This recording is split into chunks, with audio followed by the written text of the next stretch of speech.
Good afternoon.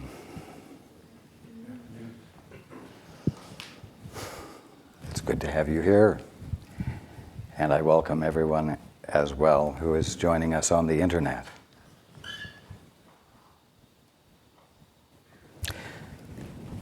I'm going to continue reading from the transcript as completed by Bill Thetford. And the next two paragraphs were not only specifically directed to Helen and Bill, but you might say all psychologists, and there is transfer value here for every single person who reads it. Beginning.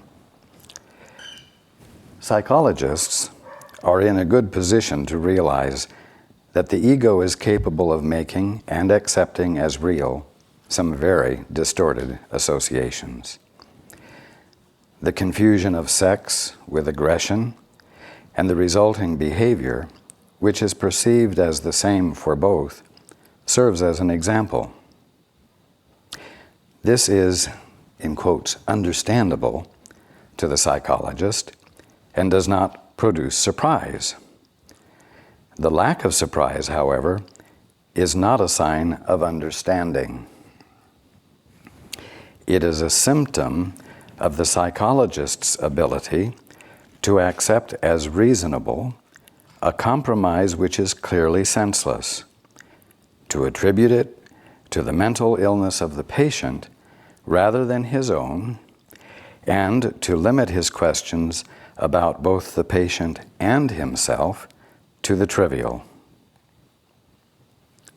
Such relatively minor confusions of the ego are not among its more profound misassociations, although they do reflect them. Your egos have been blocking the more important questions which your minds should ask. You do not understand a patient, or you could say, you do not understand a brother or a sister or a partner or a friend or a boss. You do not understand a patient while you yourselves are willing to limit the questions you raise about his mind because you are also accepting these limits for yours. In other words, anyone who thinks just like you do, you don't question. You don't practice doubt. You don't ask, is there another way to look at this? Because the way they think confirms the way you think, and there you are. Your mutually agreed upon definitions are confirmed, even though the mutually agreed upon definitions constitute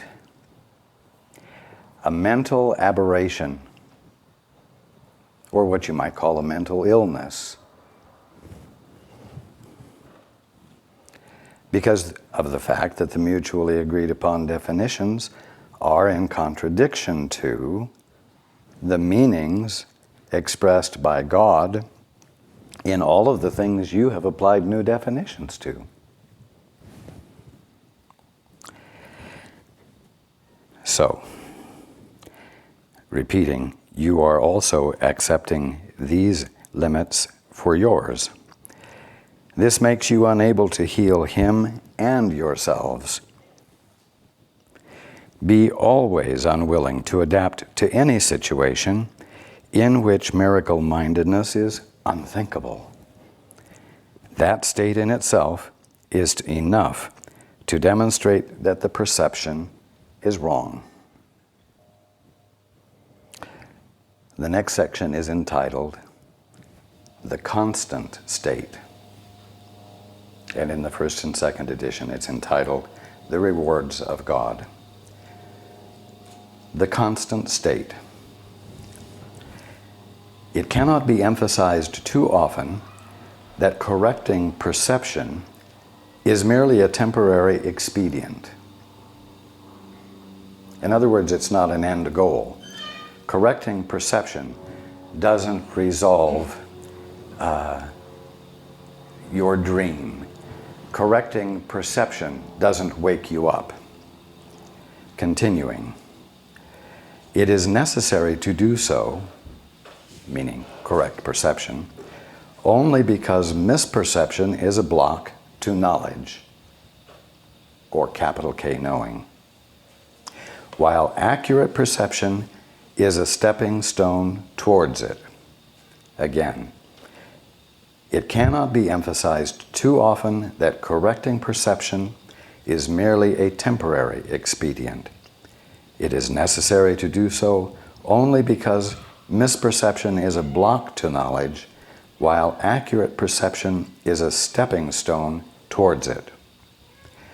The whole value of right perception lies in the inevitable judgment which it entails that it is unnecessary.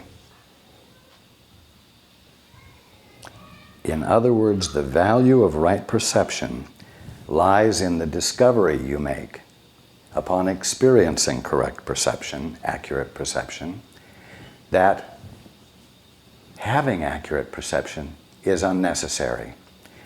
And the reason you have that realization is because in the presence of accurate perception,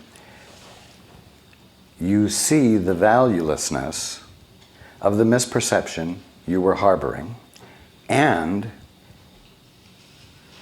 in that space, if I may put it that way, in the space of accurate perception, you are subject to sudden insight, sudden inspiration, sudden revelation that constitutes a connection with God, an experience of truth that shows you that although right perception was valuable as a stepping stone, it wasn't the end goal and it wasn't the point.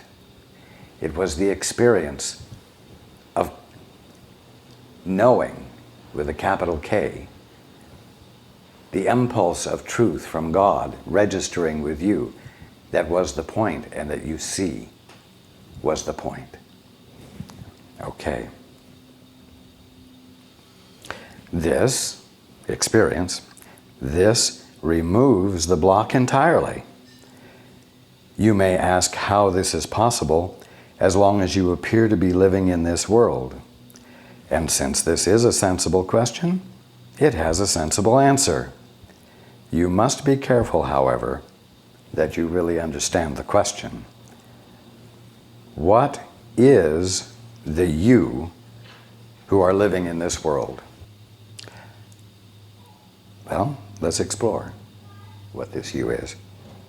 Continuing, immortality is a constant state. It is as true now as it ever was or ever will be, because it implies no change at all. It is not a continuum, nor is it understood by being compared to an opposite. Knowledge, or capital K knowing, never involves comparisons. That is its essential difference from everything else the mind can grasp. A little knowledge is not dangerous except to the ego. In other words, a little bit of the experience of knowing the truth is not dangerous except to the ego. Vaguely, it senses threat.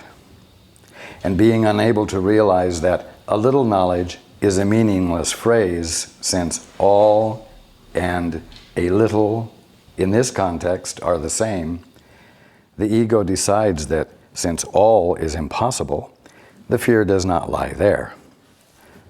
A little, however, is a scarcity concept, and this the ego understands well. A little, then, is perceived as the real threat. The essential thing to remember is that the ego does not recognize the real source of its perceived threat. And if you associate yourself with the ego, you do not perceive the whole situation as it is.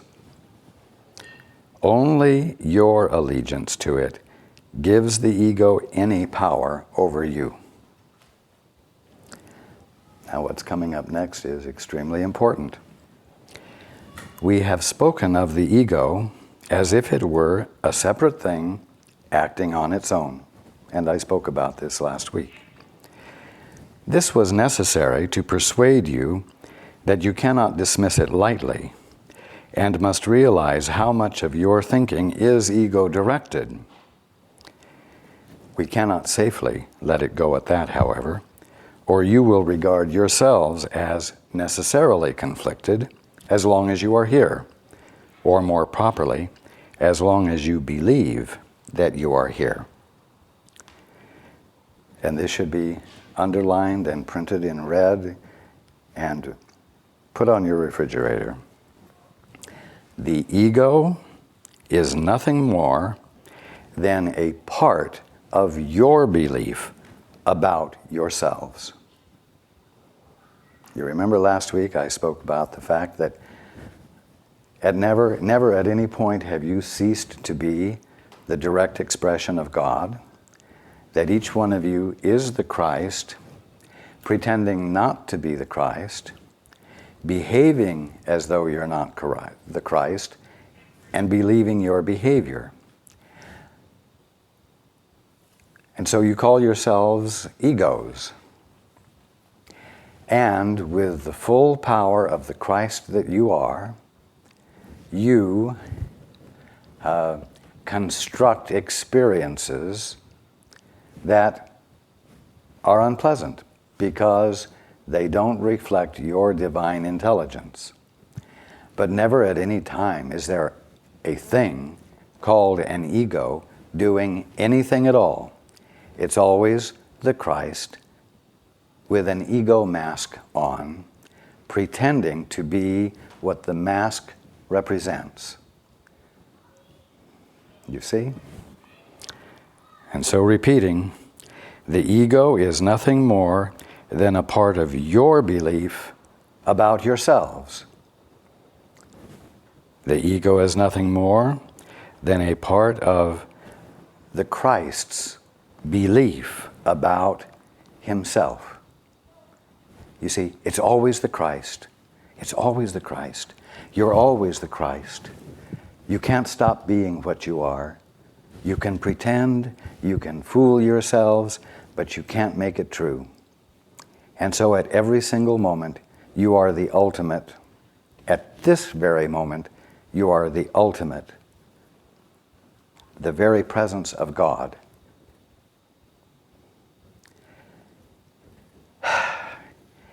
And isn't it amazing? None of you can believe it.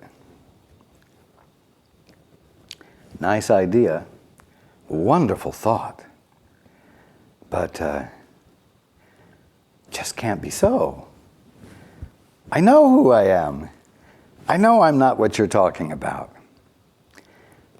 Well, I will keep telling you that you are what I'm talking about until your confidence in your doubt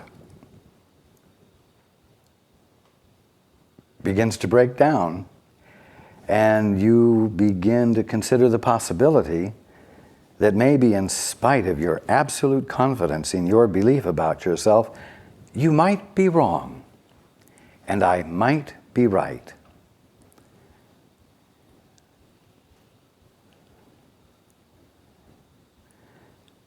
So that you might let your experience of who you are be regenerated, illuminated, and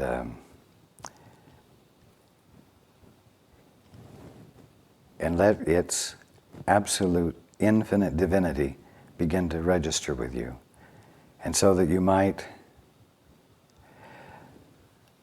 look at your bodies and say, the limitations I'm experiencing here, the age I seem to be experiencing here, the youth that my children seem to be experiencing there, can't be the truth, because I am eternal, changeless, forever embodying the pristine idea God is having right where I see myself and right where I see my children. Again, the ego is nothing more than a part of your belief about yourselves. Your other life, the life of the divine one that you are, the life that God is unfolding flawlessly and which it is a joy for you to be experiencing, has continued without interruption and has been and always will be totally unaffected by your attempts to dissociate. In other words, by your attempts to say, Father, I'd rather do it my way. Father, I'd rather see it my way. Father, I'd rather decide what things are. The ratio of repression, meaning the ignoring of your divinity, and dissociation, meaning your distancing yourself from God and your acknowledgement that God is your source and that you are not your source, varies with the individual ego illusion. But dissociation is always involved, or you would not believe that you are here. Meaning, in an experience that can't be called the kingdom of heaven, that can't be called reality with a capital R. In learning to escape from the illusions you have made, and remember, they're not illusions that you, a pissant little ego, has made.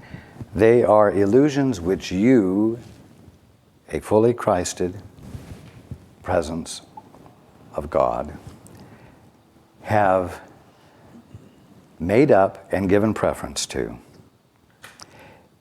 In learning to escape from the illusions you have made, your great debt to each other is something you must never forget. It is exactly the same debt that you owe to me. Whenever you react egotistically towards each other, you are throwing away the graciousness of your indebtedness and the holy perception it would produce. What is the indebtedness you have to each other? At the bottom line, it is the fact that each one of you is the Christ, whether you are embodying it consciously or not. And because you haven't stopped being what you divinely are, you present to all of your brothers and sisters the ongoing, ever-present opportunity to recognize the Christ right where you are.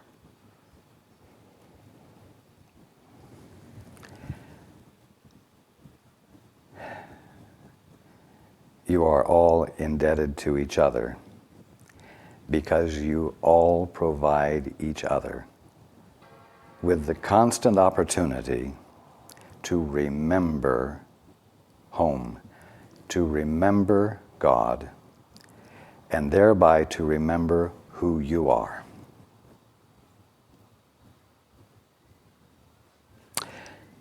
Continuing. The term holy can be used here because as you learn how much you are indebted to the whole sonship, which includes me, you come as close to knowledge as perception ever can.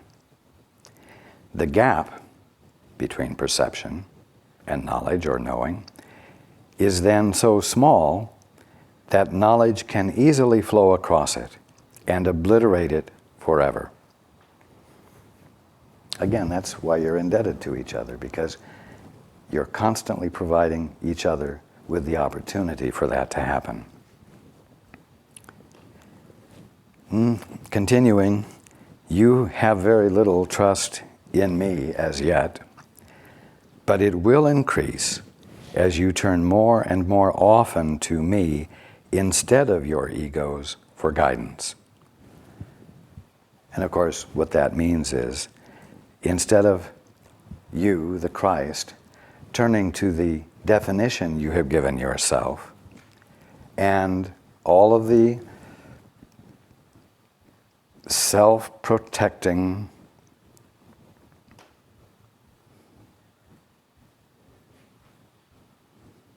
mutual agreements that have been developed by you in order not to be able to remember home. Again, you have very little trust in me as yet, but it will increase as you turn more and more often to me instead of your egos for guidance. Another way of saying that would be instead of your imaginations for guidance. Continuing, the results will convince you increasingly that your choice in turning to me is the only sane one you can make. Well, if you haven't had the experience of turning to me and experiencing a result, then I will share with you that when you turn to me, when you genuinely, unresistantly ask anything of me, I will respond. I do respond. And I respond in a manner that you can hear.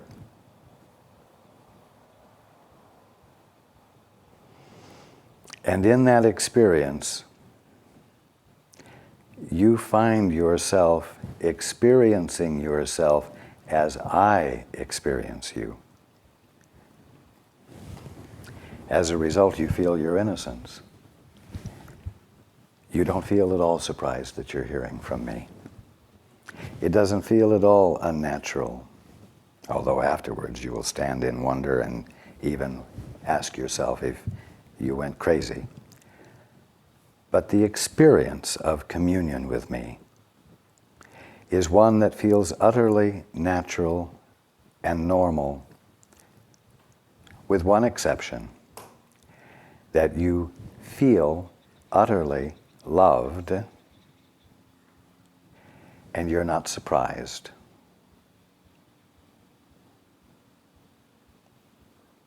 In other words, the experience doesn't feel unnatural to you.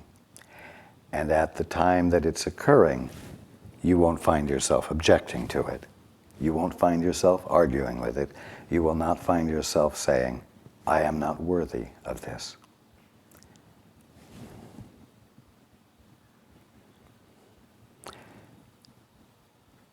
Repeating, the results, which I've just described, will convince you increasingly that your choice in turning to me is the only sane one you can make. No one who has learned from experience that one choice brings peace and joy while another brings chaos and disaster needs much conditioning.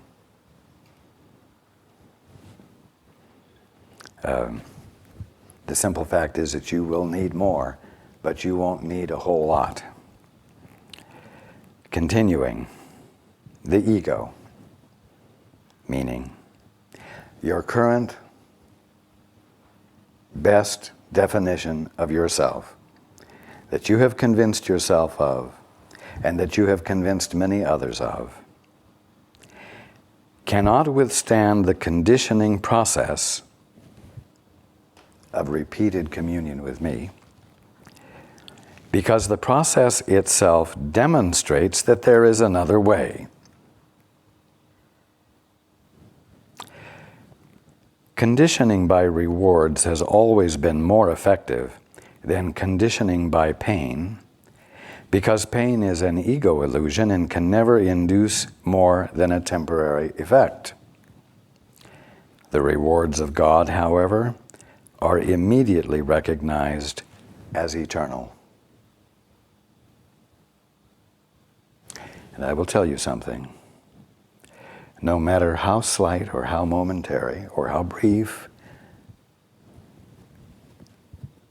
an encounter you have with me, it will leave you forever changed.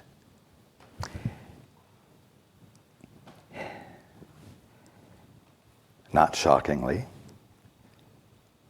but it will leave you changed because you will have had a demonstration that in spite of your attempt to be separate and alone, you aren't.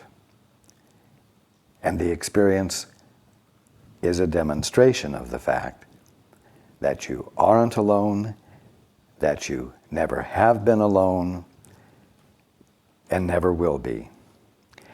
In other words, that being, I'm going to put it this way, is a community experience, is an experience of brotherhood. Continuing, since this recognition is made by you, in other words, the Christ that you are, and not the ego, the recognition itself establishes that you and your ego cannot be identical. That's one of the realizations that will change you forever, because you can't undo that recognition. You, continuing, you may believe that you have already accepted the difference, but you are by no means convinced as yet. The very fact that you are preoccupied with the idea of escaping from the ego shows this.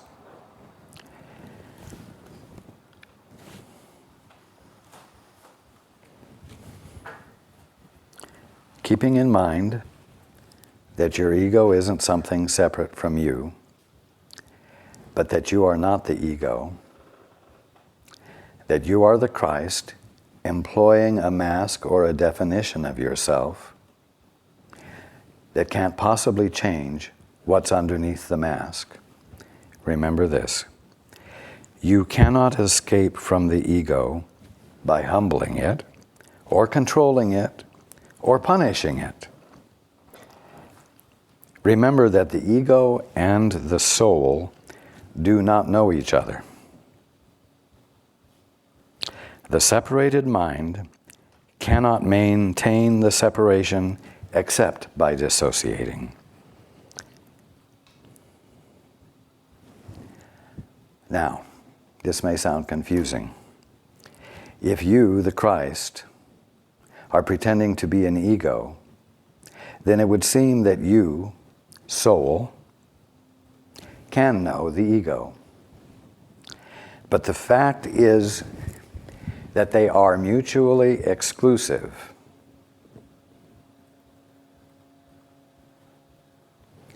The ego cannot let itself know the soul, cannot let itself know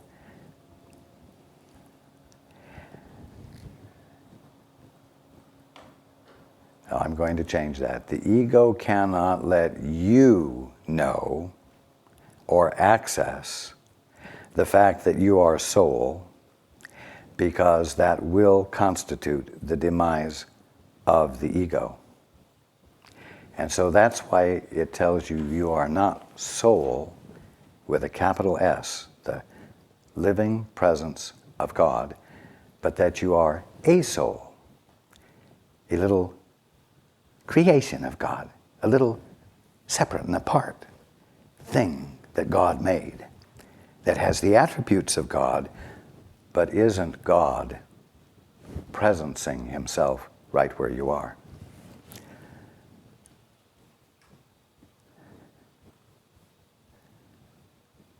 Continuing. The separated mind cannot maintain the separation except by dissociating, by keeping soul separate from it so that it cannot experience its demise.